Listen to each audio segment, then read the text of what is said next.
Mañanas en Libertad, con Luis del Pino. 8 de la mañana, 7 de la mañana en Canarias. Estoy viendo los resultados de la primera semifinal que está en marcha del concurso gastronómico. Bueno, pues parece que hay por el momento un destacado del pelotón.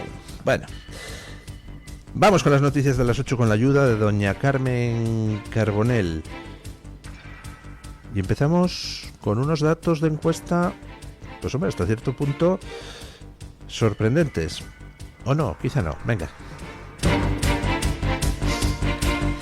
Actualizamos la información a esta hora de la mañana con la encuesta que ayer publicó La Vanguardia y que ha sido muy comentada en redes sociales. Concretamente, el último sondeo de Ipsos para La Vanguardia refleja un Parlamento catalán mucho más fragmentado y con un fuerte ascenso de Vox y de Alianza Catalana. El Partido Socialista de Cataluña seguiría siendo la primera fuerza con 36 escaños, pero 6 menos que en 2024. Así que no lograría así rentabilizar la presidencia de la Generalidad de Cataluña. El gran batacazo lo sufriría Junts, que caería de 35 a 21 diputados, mientras que Esquerra Republicana sufriría ligeramente hasta los 21 escaños. En paralelo, la ultracatalanista Alianza Catalana pasa de 2 a 19 escaños y Vox de 11 a 16, sumando entre los dos 35 representantes y consolidando un bloque llamado de derecha conservadora de mucho peso. Además, el Partido Popular perdería 2 escaños, se queda en 13, los comunes perderían 1, se queda en 5 y la CUP mantendría sus 4 escaños. Con este escenario, ninguna mayoría estable parece posible.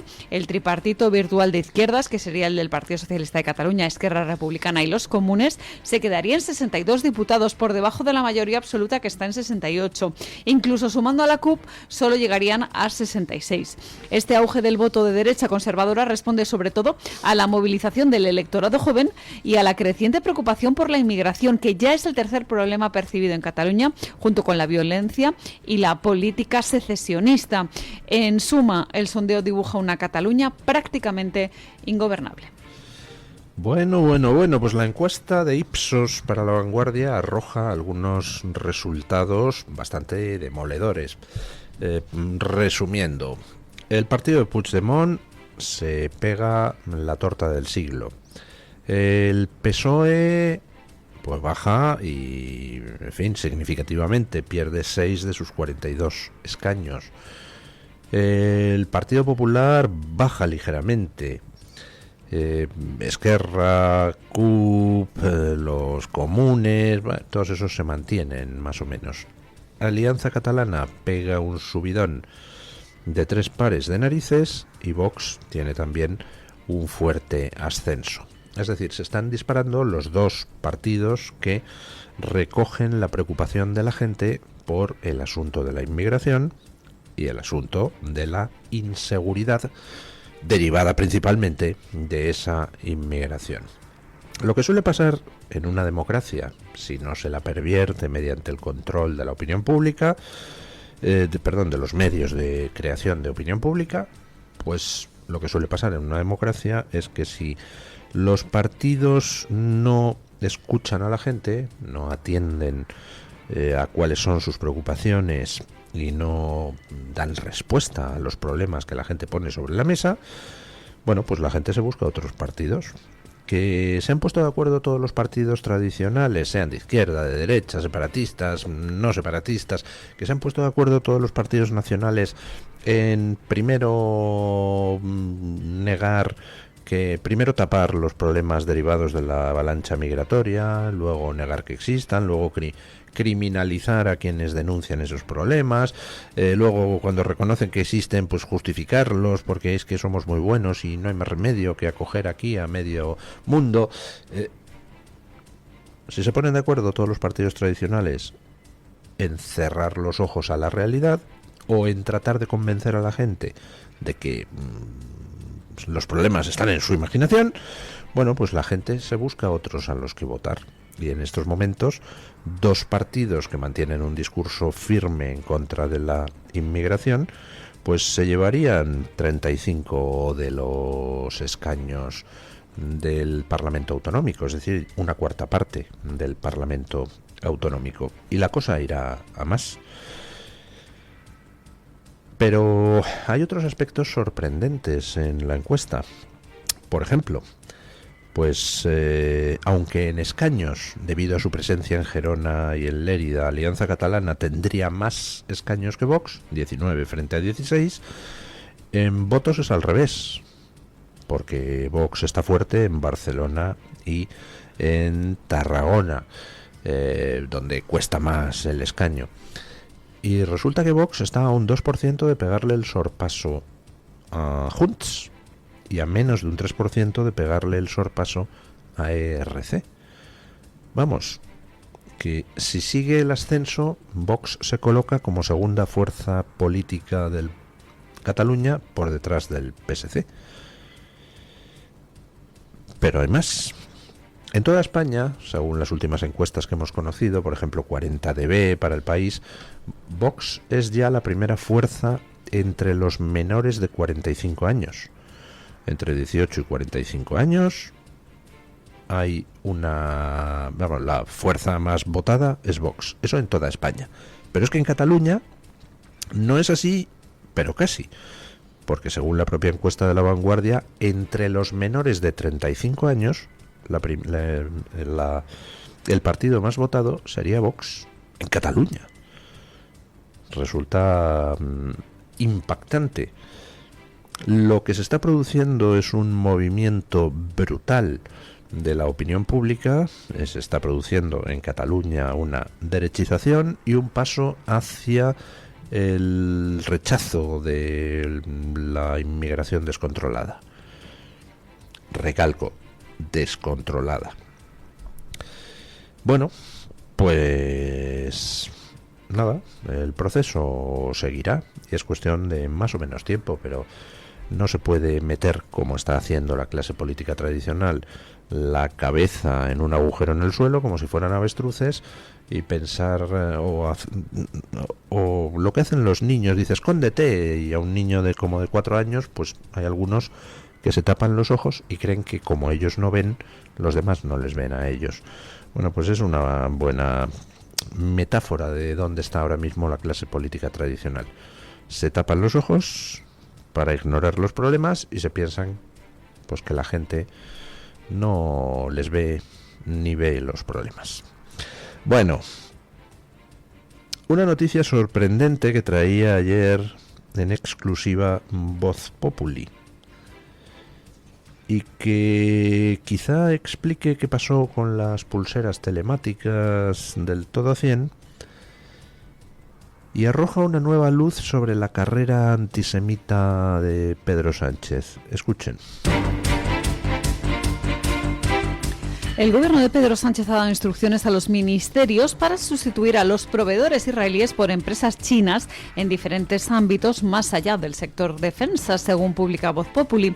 La medida afecta a contratos en infraestructuras, comunicaciones y servicios y tiene un peso especial en el ámbito hidráulico, donde Israel era socio habitual en materia de desalinización y gestión del agua. Esta decisión responde al distanciamiento político de Israel y el refuerzo estratégico de las relaciones comerciales con Pekín del gobierno de Pedro Sánchez, pese a las objeciones que ya han puesto encima de la mesa tanto la Unión Europea como Estados Unidos. En agricultura, por ejemplo, se han revocado colaboraciones técnicas con Israel y se estudia reemplazar materiales y componentes israelíes por productos chinos, al tiempo que China ha mostrado gran interés en exportar sus soluciones para regadíos y tecnología agraria. Como contrapartida, España está impulsando protocolos para ampliar la exportación de productos agroalimentarios al mercado chino, que ya representan un tercio de las ventas nacionales a ese país. El movimiento también coincide con esas campañas de boicot contra empresas israelíes promovidas por colectivos pro-palestinos en España.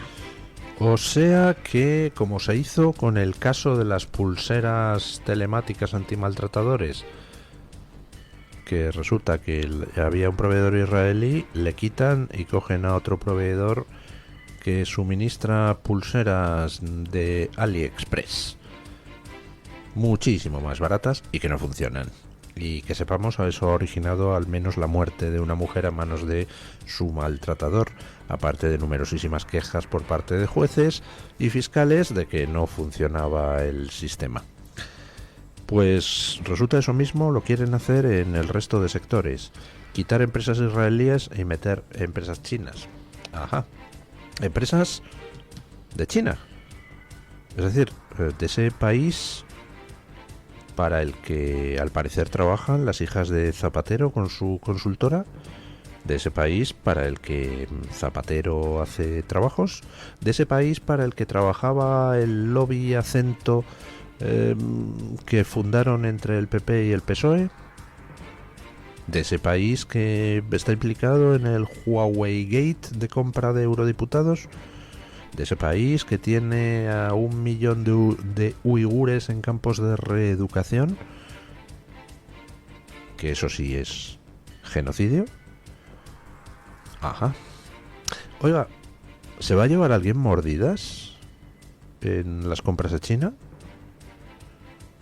¿Quién? A ver si resulta que lo de quitarse de encima a Israel, en realidad lo del antisemitismo es una excusa, y aquí lo que hay es, en fin, la búsqueda de otra forma más de trinque, porque con este gobierno al final todo se reduce a eso. Sánchez no cree en nada, pero allí por donde pasa empiezan a surgir redes de corrupción que le dan a todo. Bueno, pues nada, a ver qué es lo que parece esto fuera de nuestras fronteras. A ver qué es lo que dicen nuestros países aliados. No lo sé, lo mismo Keir Starmer le da también por sustituir a empresas israelíes por chinas. Ya veremos. Bueno. ¿Recuerdan ustedes el palacete en París? Bueno, pues ya el PNV ha tomado posesión del mismo. El PNV ha celebrado en París la recuperación del histórico edificio de la avenida Marceau en la que hasta ahora estaba el Instituto Cervantes. Y es que, amparados en la aplicación de la Ley de Memoria Democrática, el gobierno de Pedro Sánchez les ha entregado la que fuera la antigua sede del gobierno vasco en el exilio durante la Guerra Civil. En un acto con fuerte carga simbólica, el presidente del PNV, Aitor Esteban, y el lehendakari Imanol Pradales izaron la ikurriña, la bandera autonómica vasca, en la fachada y descubrieron una placa en memoria de los lehendakaris Aguirre y Leizaola, subrayando que el inmueble representa la resistencia, el exilio y la democracia. También el mandatario del PNV, Andoni Ortúzar, destacó que su recuperación limpia la memoria de la ocupación nazi y franquista y devuelve al PNV un símbolo de lucha contra el fascismo y el totalitarismo que ahora esperan proyectar hacia las nuevas generaciones como ejemplo de constancia, democracia y compromiso cívico. Se consuma otro robo a los españoles, porque es un robo. Ese palacete nunca perteneció al PNV, lo usó el gobierno vasco en el exilio, pero vamos, no pertenecía a nadie del PNV. De hecho, se intentaron judicialmente en España y en Francia que les dieran ese palacete y la justicia les dijo que se fumaran un puro. Y entonces llega Sánchez, que necesita sus votos, y les regala un palacete, propiedad de todos los españoles, utilizado por el Instituto Cervantes, por sus santas narices. Eso es un robo a los españoles.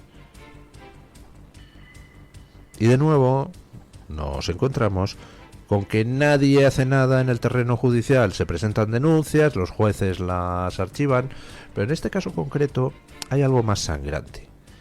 Y es que el regalo de este palacete, dice el PNV, hemos recuperado. No habéis recuperado nada, ladrones.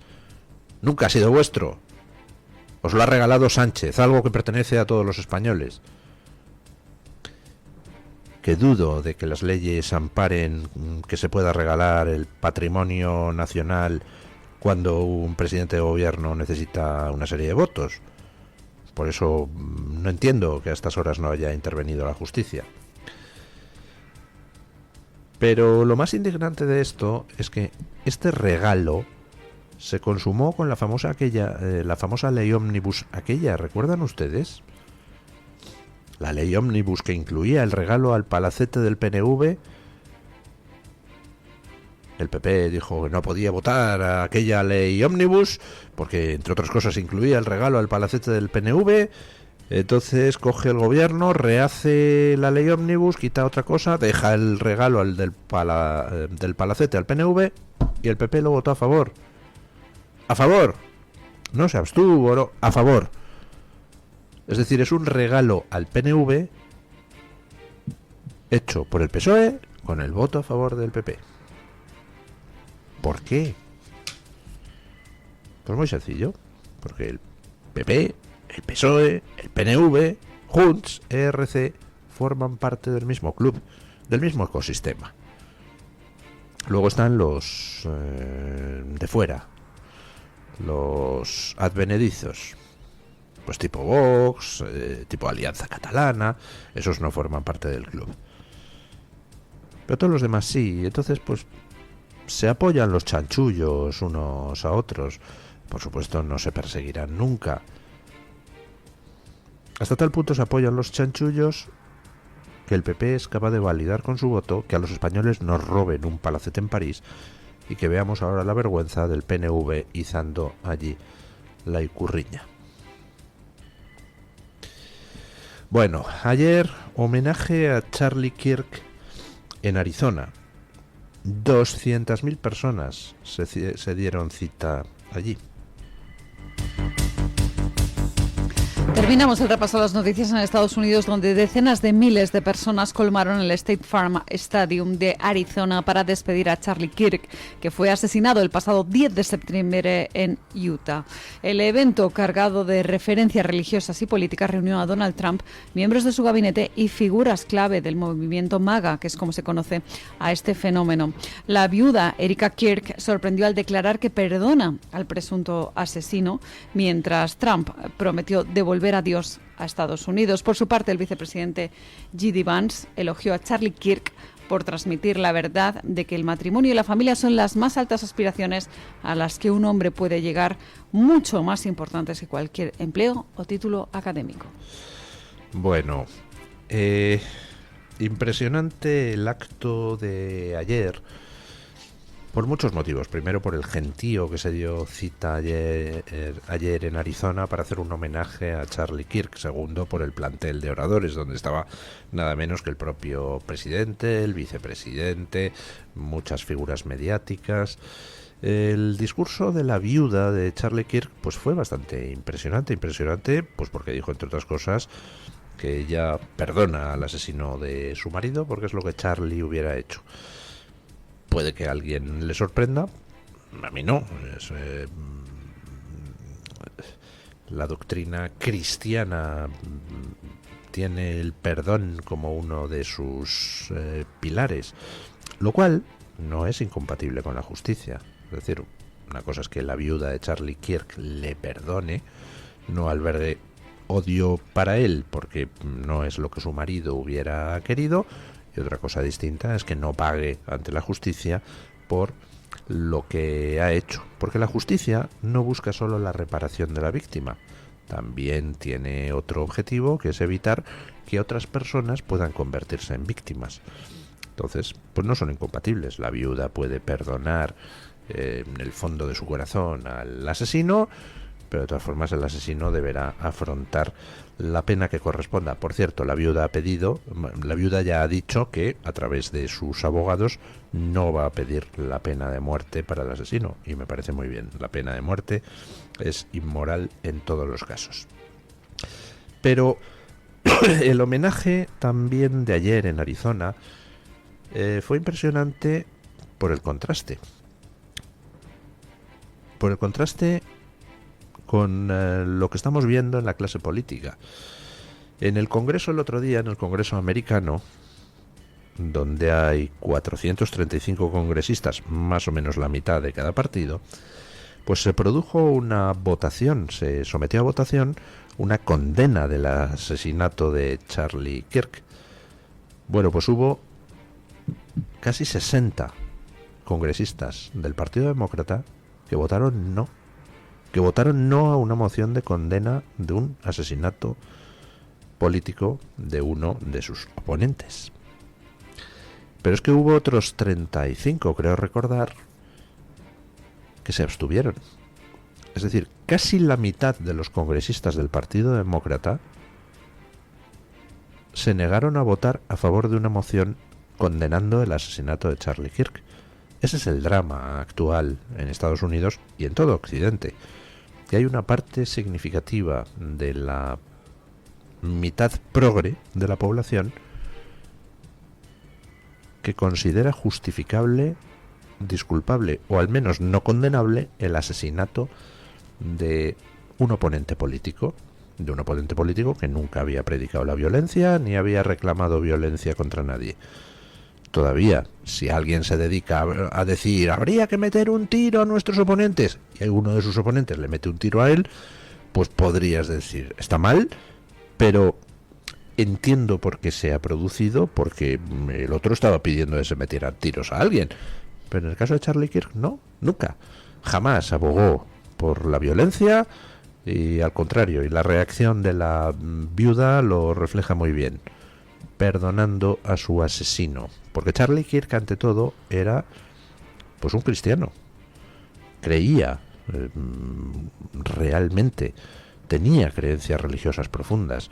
Y de hecho, si escuchan ustedes sus intervenciones en debates universitarios o en televisión, verán cómo siempre trufa sus intervenciones con citas bíblicas, algo muy americano en un cierto sector de la derecha conservadora, aunque no solo de la derecha conservadora. Bueno, pues por un lado tenemos a una mitad de la población que quiere vivir en paz y por el otro lado tenemos a otra mitad de la población donde una parte significativa es partidaria de la violencia contra el oponente. Y lo malo es que hay mucha gente que sigue votando al Partido Demócrata. Sigue votando a gente que respalda el asesinato político. Bueno, pues eso tiene mala pinta, el cómo acaba el asunto, porque al final la única manera en que eso acaba es, hombre, si hay suerte y democráticamente se les puede barrer de la existencia a los que abogan por la violencia, pues acabará bien.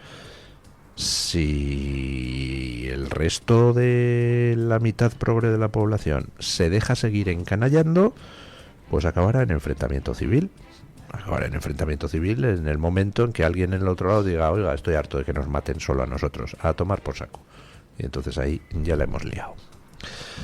Bueno, vamos con don Carlos Domínguez para que nos cuente de Trae Hoy Voz Media en Portada. Buenos días, don Carlos. Muy buenos días. Hoy en Voz les informamos que Donald Trump participó este sábado como orador principal de la cena anual del American Cornerstone Institute, un think tank conservador fundado por Ben Carson.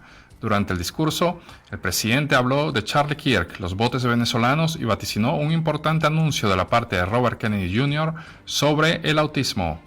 Por otra parte, el Reino Unido, Canadá y Australia reconocieron este domingo un Estado palestino putativo, actuando en medio de la actual guerra contra Hamás en Gaza. Los anuncios sincronizados, que llegaron con pocos minutos de diferencia, desafiaron la oposición de los gobiernos estadounidense e israelí, que dijeron que tal medida sería una recompensa para el terrorismo. Asimismo, este domingo los aeropuertos europeos comenzaron a recuperarse de un ciberataque que afectó a los sistemas de registro de equipaje y pasajeros, causando cancelaciones de vuelo y grandes retrasos para miles de personas este fin de semana. Aunque el aeropuerto de Bruselas informó que casi una quinta parte de las salidas programadas para el domingo habían sido canceladas, otras terminales aéreas afectadas señalaron que sus horarios estaban volviendo a la normalidad. Los aeropuertos de Heathrow en Londres y el de Dublín indicaron que ya estaban generando flujo de pasajeros. Ya saben que para ampliar estas informaciones y conocer otras noticias pueden visitar nuestra página web voz.us y nuestras redes sociales. Muchísimas gracias, don Carlos. Y vamos con la información del tiempo con doña Carmen Carbonell y después breve pausa publicitaria y a la tertulia del día.